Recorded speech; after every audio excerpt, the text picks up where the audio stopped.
Queridos, hoje à noite nós vamos voltar a nossa atenção para o Antigo Testamento. E Deus nos fala nos lugares mais impensados possíveis. E eu estava vendo uma placa, que inclusive está no meu banheiro. É um calendário que você vai mudando e vai reaproveitando. Ele é uma placa de metal. E minha esposa ganhou com os meses do ano e os dias, e você vai mudando o mês, mudando o dia, e tem um versículo ali. E eu gosto desse versículo, e comecei a olhar o contexto desse versículo. E aí Deus começou a falar ao meu coração algo muito importante, que eu gostaria de compartilhar esta noite. Enquanto nós meditamos no tema em Jeremias 29, aprendendo na adversidade. Como nós sabemos de maneira bastante abundante, Jeremias é chamado, não na Bíblia, mas chamado no imaginário, na cultura evangélica, de o profeta chorão. É uma pena que a gente não está sendo justo com Jeremias, porque chorão parece aquele cara mimado. Chorão parece aquele cara que chora de barriga cheia, né? Ou chora por qualquer coisa. Não Jeremias. Jeremias é aquele que foi chamado na sua adolescência, foi chamado para um ministério complicadíssimo. Ele foi chamado para um ministério que aos olhos de muita gente seria um ministério fracassado, porque ele iria pregar e ninguém iria ouvir. Um ministério que a maioria das pessoas que eu conheço não aceitariam, ou pelo menos não aceitariam de pronto.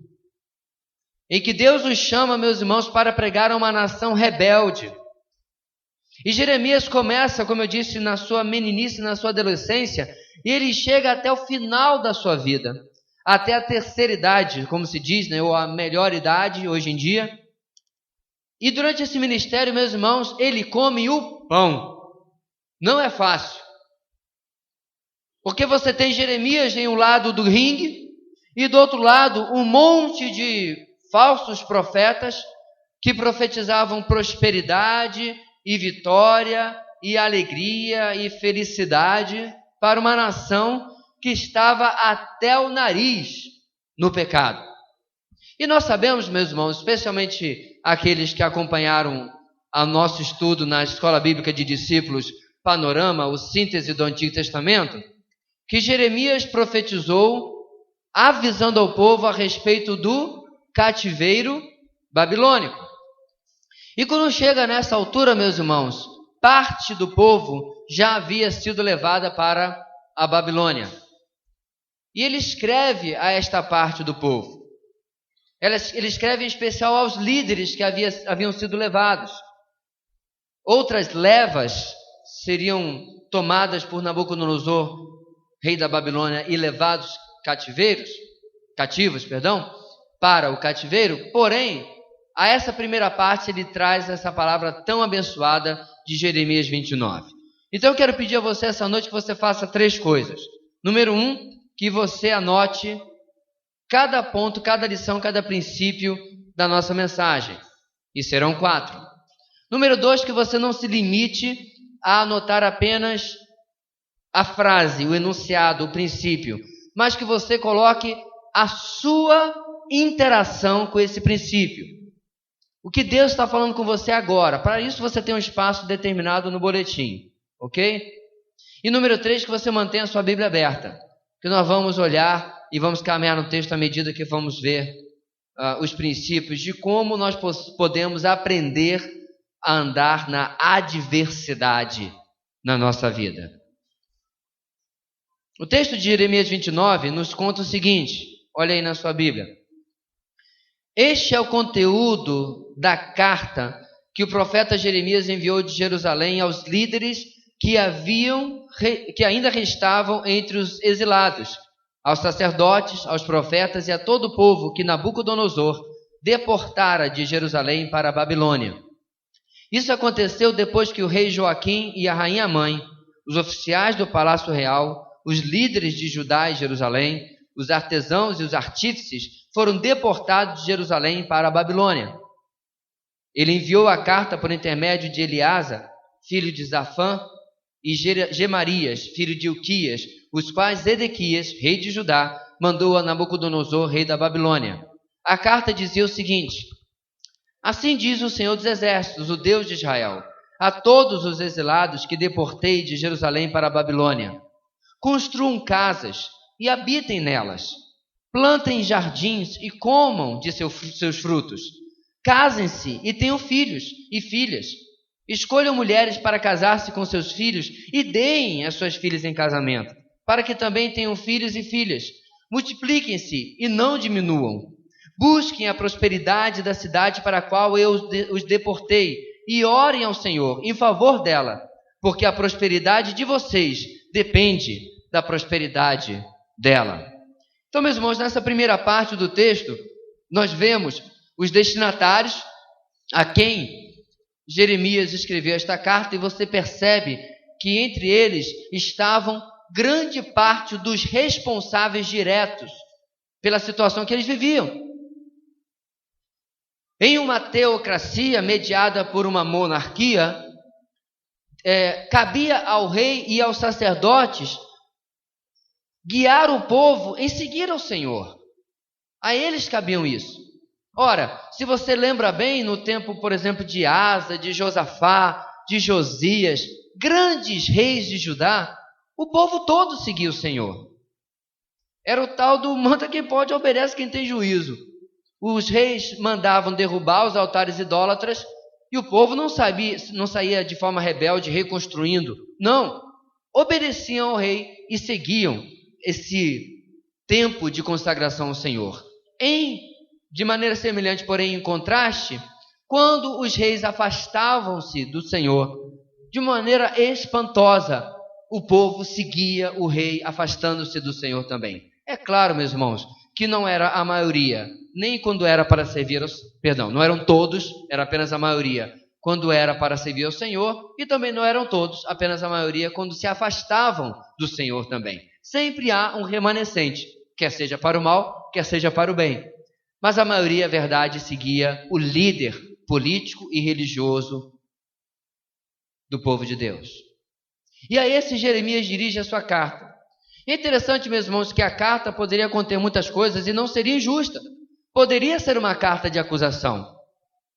E a carapuça serviria direitinho. Eles foram responsáveis. Se eles, quando foram advertidos por Jeremias, tivessem se arrependido, o cativeiro babilônico poderia não ter acontecido. Ou, se eles tivessem, quando já não tinha mais volta, era caminho sem volta, tivessem se rendido, como Jeremias avisou que eles deveriam fazer, a mortandade, a carnificina que aconteceu, a crueldade com que Nabucodonosor atacou, não teria se sucedido. Porém, não ouviram. Mesmo assim, Jeremias, nesta carta, tem um tom diferente. O tom de Jeremias tem o seguinte, meus queridos: não perca a normalidade na adversidade. Não perca de vista que a sua vida não pode girar em torno da luta, da adversidade. A louça continua se empilhando na pia. As contas continuam chegando. Os compromissos continuam acontecendo. O trabalho continua lhe esperando lá, o expediente irá acontecer. A escola não para só porque você está passando uma dificuldade. Eu estou citando aqui as coisas mais óbvias e rotineiras da nossa vida, meus irmãos, para você reparar o que Jeremias quis dizer. Não fiquem aí de mala pronta, porque vocês não vão voltar agora. Jeremias sabia quantos anos, meus irmãos, eles ficariam na Babilônia. Quantos anos? 70 anos. E esses 70 anos mal tinham começado, não tinham se passado quase nada.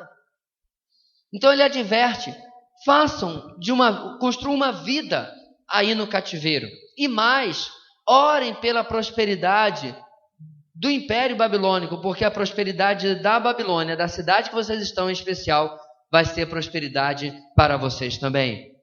Vivam uma vida normal. Casamento, tudo ele cita aí nesse breve texto. E para nós, meus irmãos, isso é muito importante, porque uma das coisas mais difíceis que existe para o ser humano, e para o cristão em particular também, é manter a sanidade, a ordem, a objetividade quando você está no olho do furacão. É muito difícil. Você acaba, às vezes, negligenciando algumas coisas. Você acaba deixando outras de lado. E apesar disso ser compreensível, às vezes isso acaba causando, meus irmãos, outros problemas secundários, além daquele primário com o qual você já está lidando. Eu me lembro, por exemplo, de uma família, alguns anos atrás eu conheci, passando uma dificuldade muito, muito grande com um filho doente. E este era o filho do meio.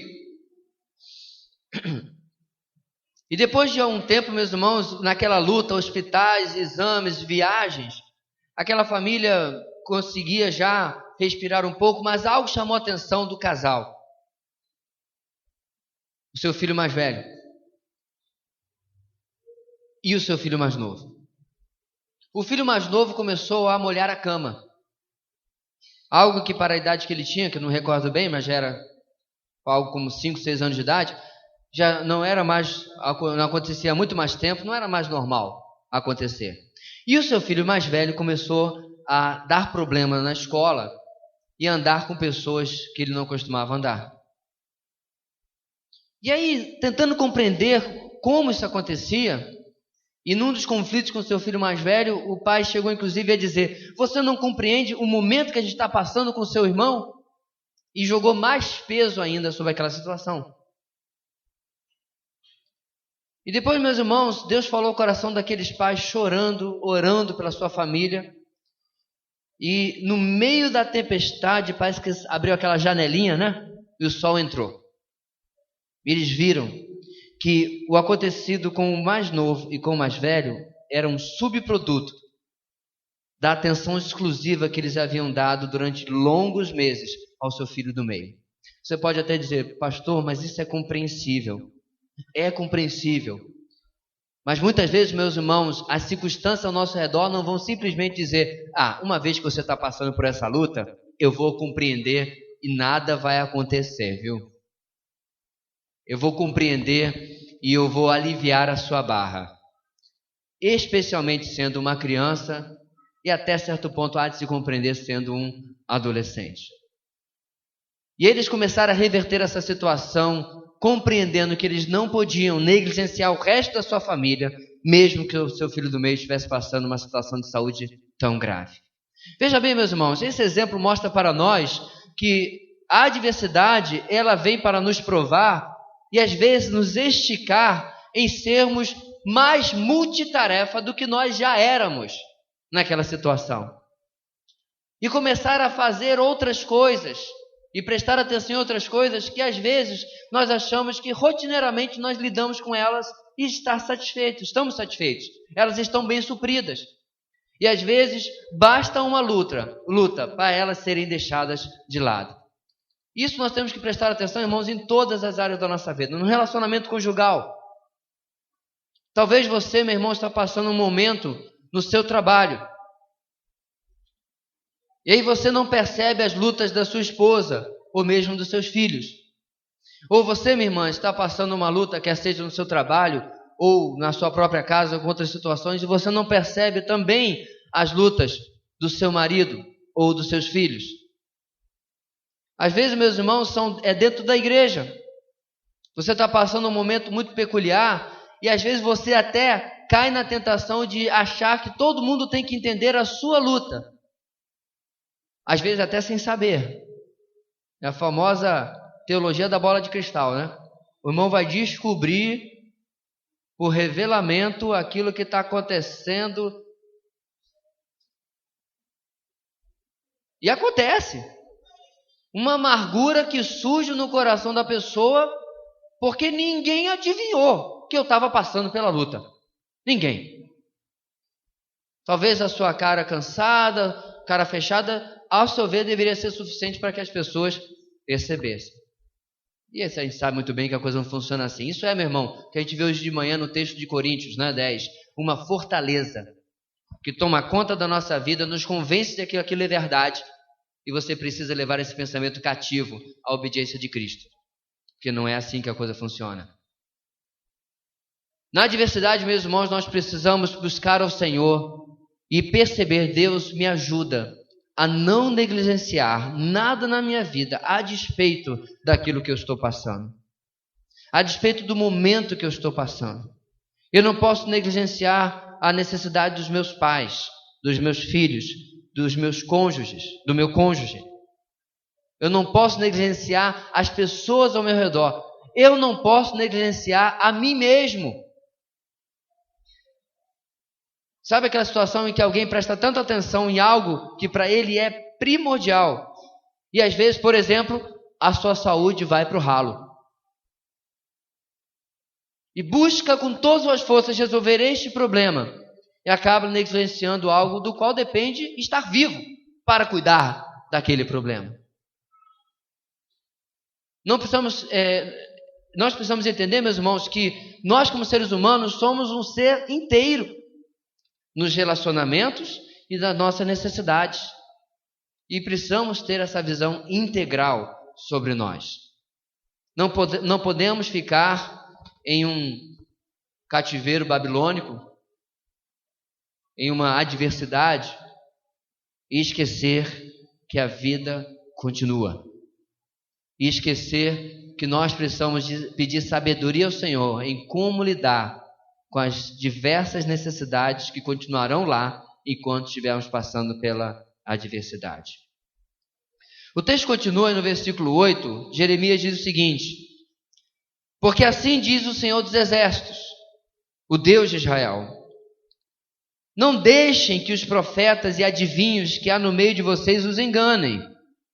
Não deem atenção aos sonhos que vocês os encorajam a terem. Eles estão profetizando mentiras em meu nome. Eu não os enviei, declara o Senhor. Assim diz o Senhor: quando se completarem os 70 anos da Babilônia, eu cumprirei a minha promessa em favor de vocês de trazê-los de volta para este lugar. Então, meus irmãos, agora, depois de dar esse conselho primeiro, Jeremias, para fortalecer o primeiro conselho, diz a Joaquim e aos demais líderes que estavam lá, sacerdotes, algo que eles já ouviram quando estavam em Jerusalém, antes de Nabucodonosor os levá-los para dar um passeiozinho na Babilônia. Qual foi esse aviso? Não ouçam os falsos profetas. Eles estão profetizando paz, paz e prosperidade, mas não vai acontecer. Os 70 anos vão se cumprir. Se cumprir o cativeiro, como eu disse a vocês, e os 70 anos também vão se cumprir. Você sabe o que é mais interessante nesse texto, meus irmãos? Ele me lembra demais o texto lá de Timóteo, quando Paulo diz para Timóteo: nos últimos tempos, eles terão comichão nos ouvidos e se cercarão de mestres que falarão aquilo que eles querem ouvir. Ou seja, aquele que ouve a mentira deliberadamente, ele não é vítima, ele é cúmplice. Pastor, de onde você está tirando isso no texto? Ora, do final do versículo 8. Não deem atenção aos sonhos que vocês os encorajam a terem.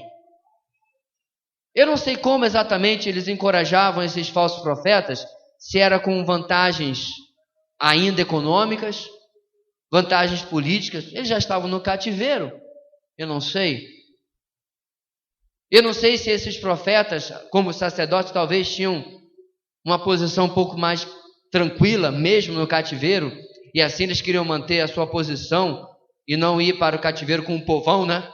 Eu não sei, o texto não fala. Mas a semelhança de Timóteo, meus irmãos, e o que acontece hoje no mundo, eles encorajavam os profetas a mentirem para eles mesmos. E assim, meus irmãos, eles recebem este aviso contundente de Jeremias: não os ouçam. O cativeiro vai se desenrolar, como eu disse, e Deus, no final dele, vai trazê-los de volta para este lugar, ou seja, para Jerusalém. O segundo, meus irmãos, princípio de Jeremias, em Jeremias 29, é o seguinte: não perca o discernimento entre o certo e o errado na adversidade. Não perca o discernimento entre o certo e o errado na adversidade. Diante, meus irmãos, da pior fase na vida deles, com certeza, foram deportados, foram afastados do lugar de tranquilidade onde eles viviam, foram retirados da sua posição privilegiada no sentido especial dos líderes. Agora eles precisam novamente ser avisados, ser advertidos por Jeremias. Falsos profetas estão ainda sussurrando mentiras nos ouvidos de vocês, fábulas, e vocês estão acreditando. Meus irmãos, este é ou não é o retrato do século 21? Quanto pior fica a situação, em mais mentiras as pessoas acreditam.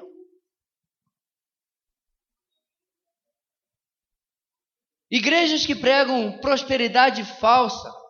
Uma dessas igrejas que pregam prosperidade falsa, o líder está gravado, está na internet, é vídeo no YouTube. Fez um pronunciamento favorável ao aborto, se dizendo um líder evangélico. É claro que não é. E mais, há um tempo atrás ele soltou outra, que eu não sei em que meio que foi, se foi por escrito, se foi falado, recomendando que as pessoas não casassem com outras pessoas de outra raça, porque isso trazia maiores dificuldades ao casamento. Você ouviu direitinho. Em pleno século 21, o cara dá uma viagem retrógrada a antes de 1888. 1988, não, 1888. Ele rasga a Lei Áurea e acaba com os direitos humanos, se dizendo um pastor evangélico. E por que uma igreja de uma situação dessa não esvazia? Porque as pessoas estão desesperadas. E quando você começa a falar o que elas querem ouvir, comichão no ouvido, o discernimento entre o certo e o errado vai pela janela, vai ralo abaixo. Agora, quanto a nós, meus irmãos, agora fechar a janela e vamos cuidar do nosso arraial, que pregamos e valorizamos a palavra de Deus. Será que no meio das adversidades é ela a minha bússola, meu mapa e o meu compasso? É ela que determina a minha ação, meu curso? É nela que eu tomo as minhas decisões entre o certo e o errado, em um mundo que está naufragando num mar de relativismo? Eu publiquei hoje uma consideração sobre a reportagem da Isto É, sobre a reeleição de Barack Obama. Eu confesso que eu conversava com meus amigos americanos e falava assim: olha, eu não queria estar no seu lugar, porque você literalmente tem que escolher entre o ruim e o pior. E eu não sei quem é ruim e quem é o pior. Acho que a carapuça serve nos dois. Porém, a Isto É disse na manchete, no início da reportagem sobre a reeleição: a vitória do homem bom. A vitória do homem bom. Por que homem bom? Porque ele é a favor do aborto. Porque ele é a favor do casamento homossexual. E porque, no ponto de vista dos favoráveis a ele, o candidato oposto, o candidato da oposição, é um fundamentalista cristão. Esse é o pensamento deles. E eles falam isso de maneira pejorativa, viu, meu irmão? Fundamentalista, para eles, é o equivalente ao cara que se amarra com bomba e diz Allah Akbar, bum, explode tudo. Esse é um fundamentalista. Enquanto o meu ponto de vista sobre fundamentalismo é outro completamente diferente. Fundamentalista sou eu, é você, quando nós fechamos com a palavra de Deus e não transigimos a teologia e a doutrina. É o contrário de ser liberal. Para ele, fundamentalista, e no caso o Mitt Romney porque não aceita o aborto e o casamento homossexual. E aí, aproveitando para colocar mais coisas, segundo ele voltaria à guerra no Iraque, no Afeganistão. Isso aí eu já não sei, até porque não acompanhei com grande interesse. Como eu disse, eles tinham que escolher entre o ruim e o pior.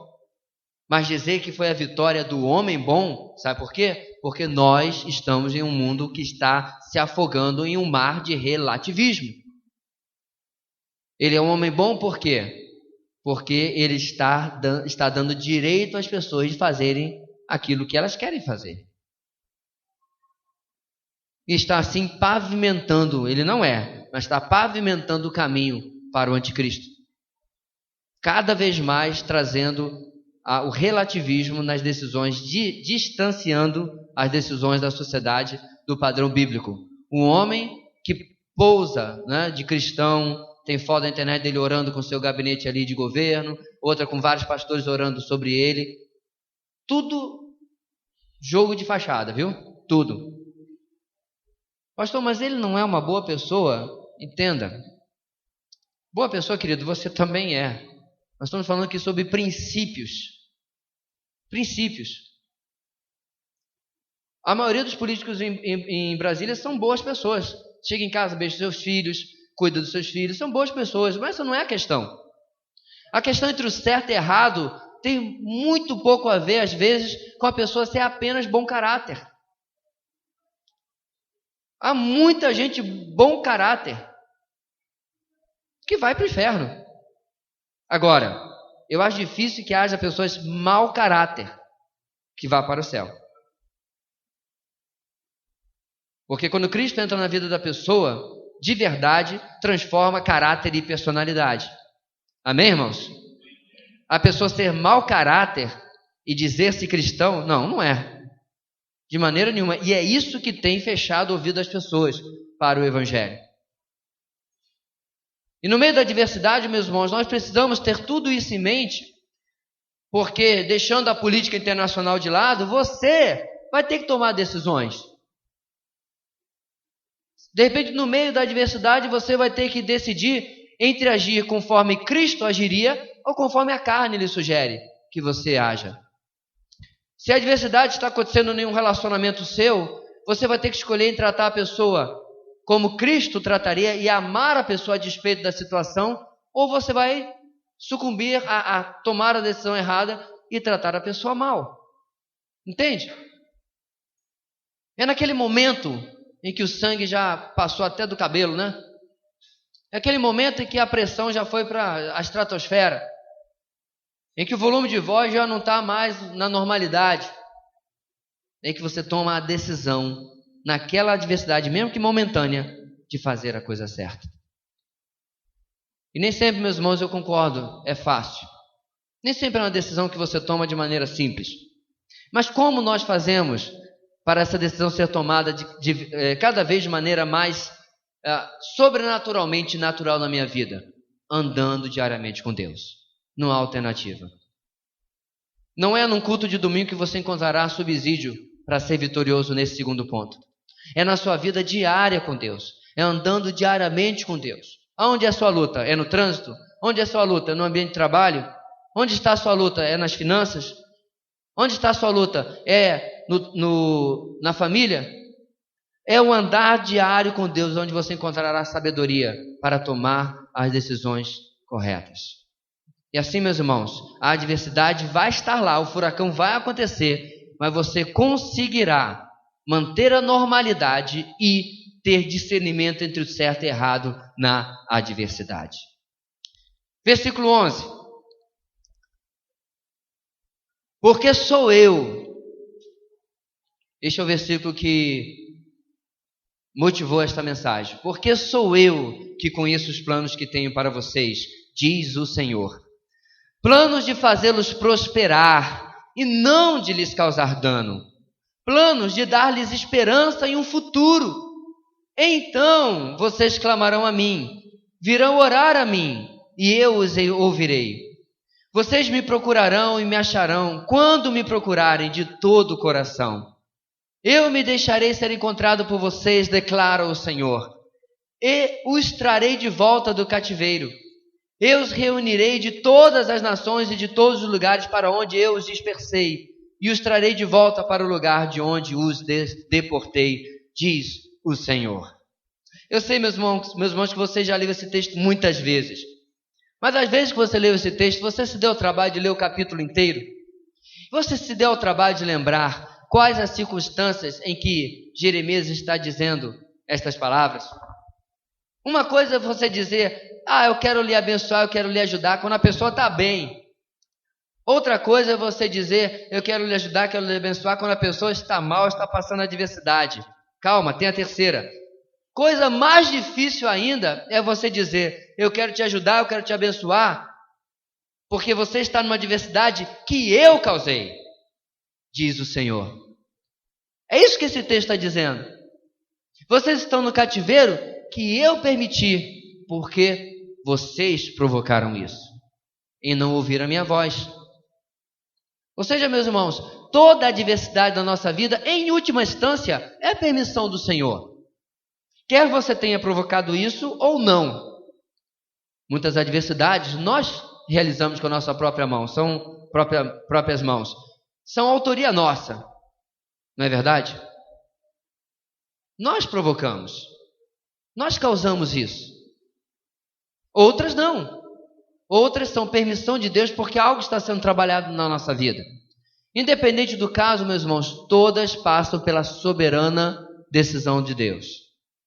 Todas passam pelo fato de que tudo coopera para o bem daqueles que amam a Deus. E diante disso, Deus permitiu, Deus causou, não importa. Ele diz para mim e para você essa noite, mas eu sei os planos que eu tenho a seu respeito. Terceiro lugar, ocupe a sua mente com as promessas de amor de Deus na adversidade. Ocupe a sua mente com as promessas de Deus, promessas de amor de Deus na adversidade.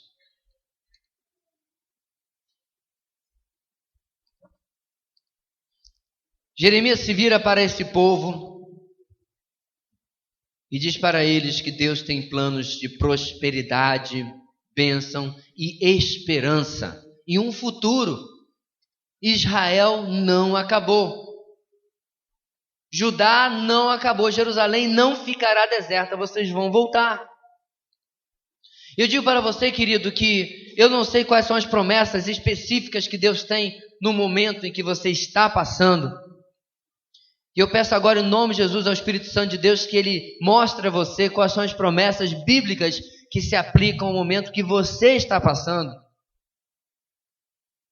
E eu quero só dizer a vocês que essas promessas não cairão por terra. Porque o Deus que não pode mentir, em quem não há nenhuma sombra de variação, Ele está dizendo para nós essa noite, eu é que sei os planos que eu tenho a seu respeito.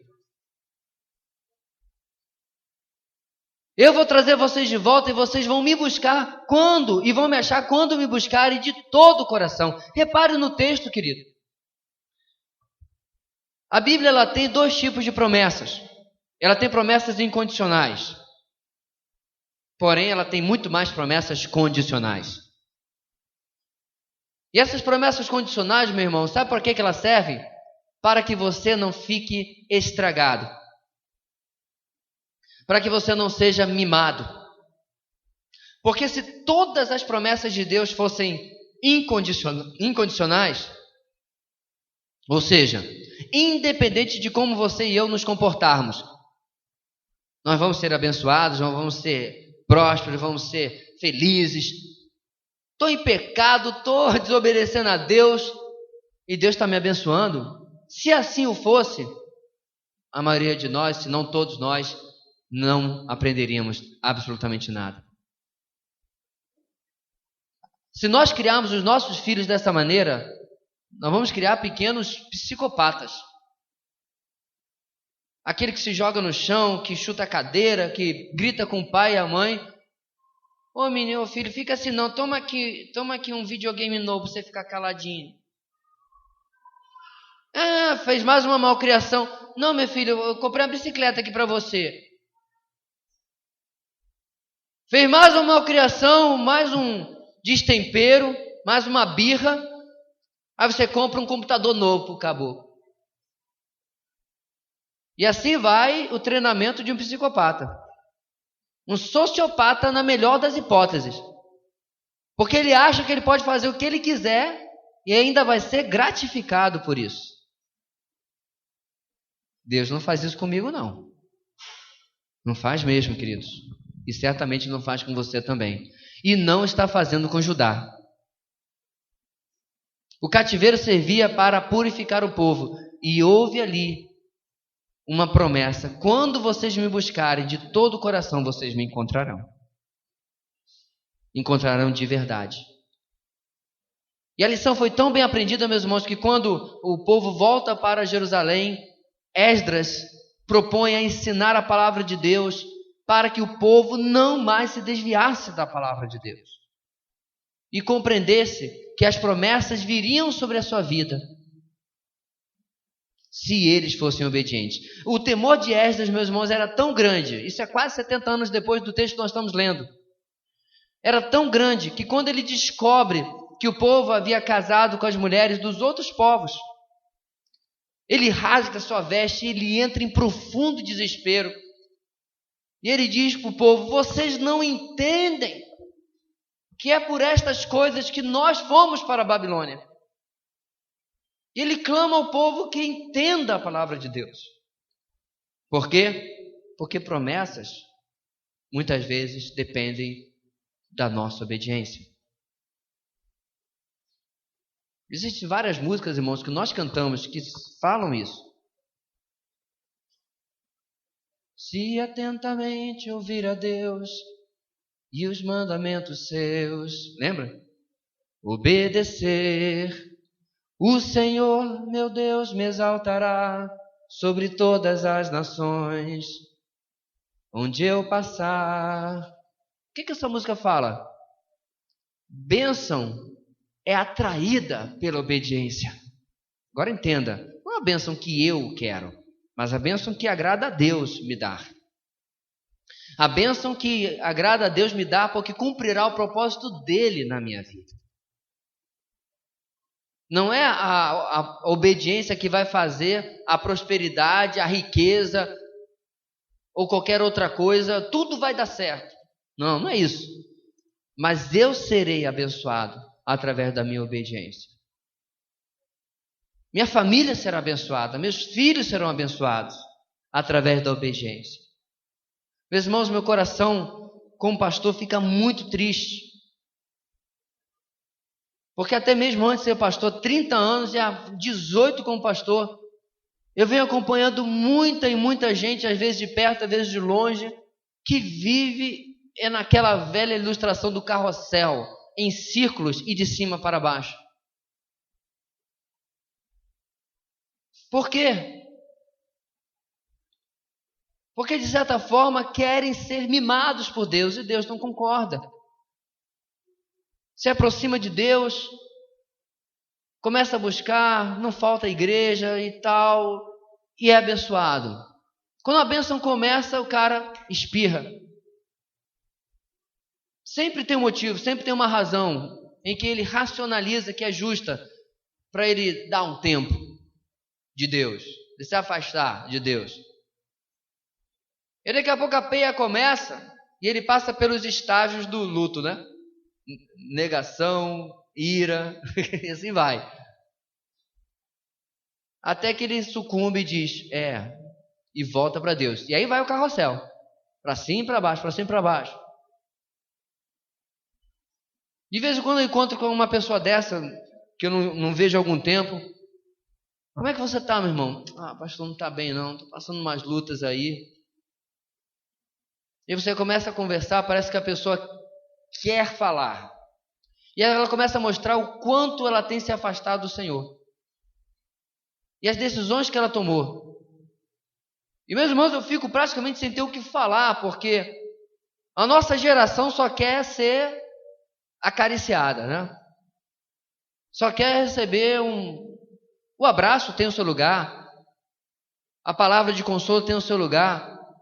Mas, meu irmão, se eu estou sujo, de esgoto da cabeça até o final, e dizer assim, estou com um problema, estou fedendo.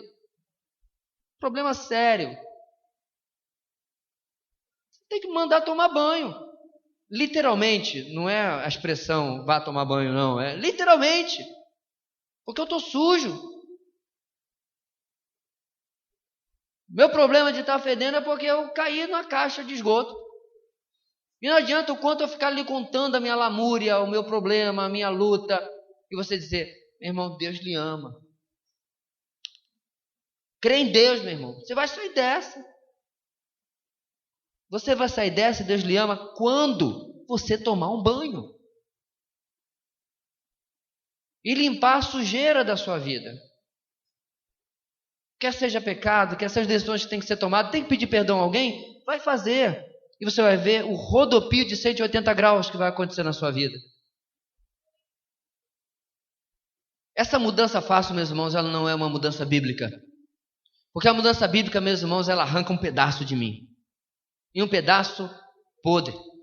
Um pedaço que tem que ser tirado mesmo. Porque está cheio de pecado e está longe daquilo que Deus quer fazer na minha vida. Não perca a normalidade na adversidade.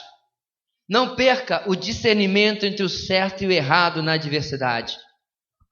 Ocupe a sua mente com as promessas de amor de Deus na adversidade.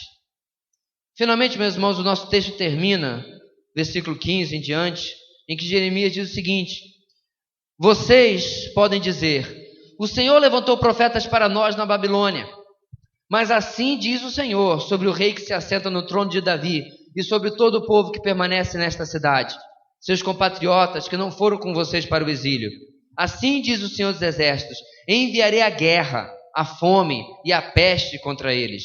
Lidarei com eles como se lida com figos ruins que são intragáveis.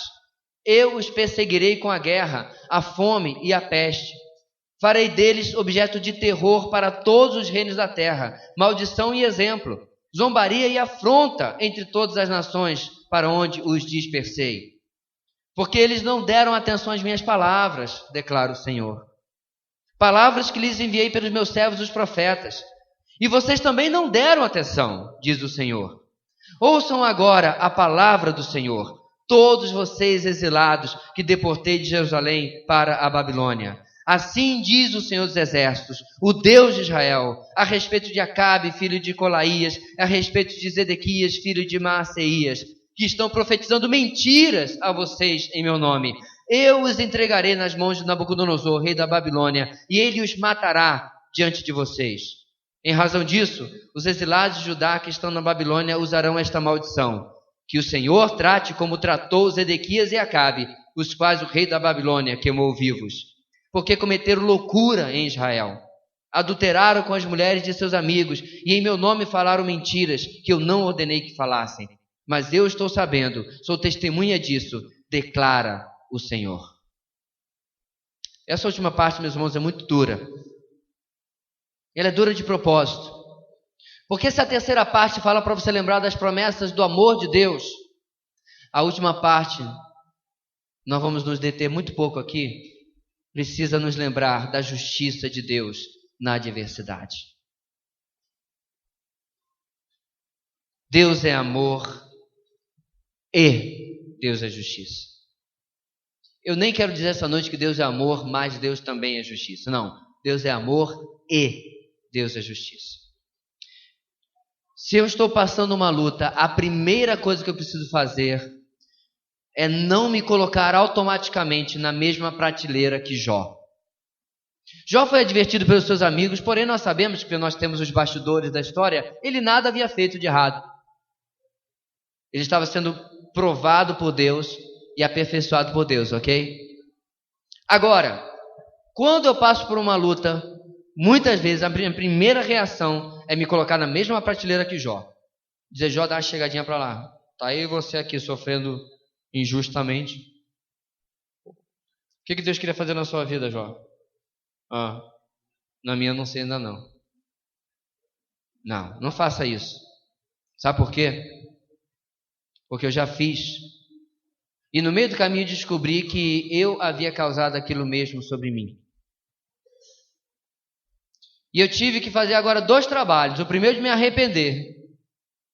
E o segundo de voltar atrás o tempo que eu havia perdido achando que eu estava junto com Jó. E na verdade eu estava mais para Saul. Péssima companhia, né? Péssima companhia. Um homem que tinha tudo para dar certo, mas trouxe a maldição sobre ele mesmo. Meus irmãos, se nós ignorarmos o quanto nosso Deus é justo, nós vamos cair nesse evangelho falso, em que Deus tem uma tremenda obrigação de me abençoar. E é isso que está acontecendo agora, é porque a sua bênção vai chegar, é o que eu mais vejo no Facebook. É só a promessa de que a bênção está para chegar, e que Deus vai lhe abençoar. Começa a cantar agora, porque a sua vitória... Quem disse? Meus irmãos, se ficar declarando frases feitas de vitória resolvesse a vida de qualquer pessoa, a gente não ficava aqui pregando nada, vamos aqui ficar fazendo uns mantras, né? Até inclusive o slogan da igreja, um doce. O melhor de Deus ainda está por vir. Vamos ficar repetindo aqui a noite toda. O melhor de Deus ainda está por vir. O melhor de Deus ainda está por vir. Não, pastor, mas tem que ser com fé. O melhor de Deus ainda está por vir. Porque já viu, né? Tem igreja que é assim. E repete.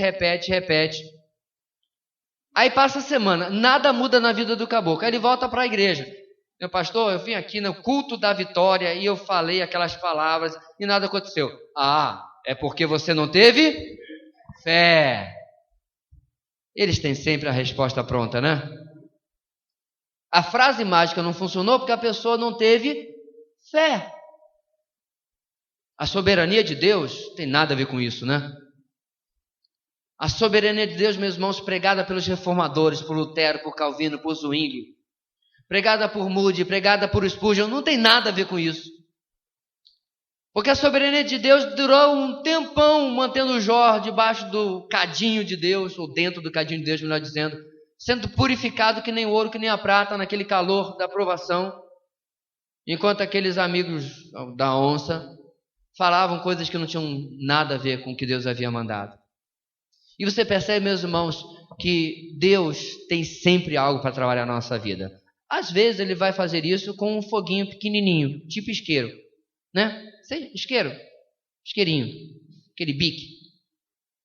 Às vezes Ele vai fazer até com a faísquinha do fósforo, bem pouquinho. Mas às vezes, querido, Ele tem que abrir a fornalha. Porque Ele precisa tratar algo na minha vida. E houve situações em que eu achava que eu estava certíssimo. E a peia comendo.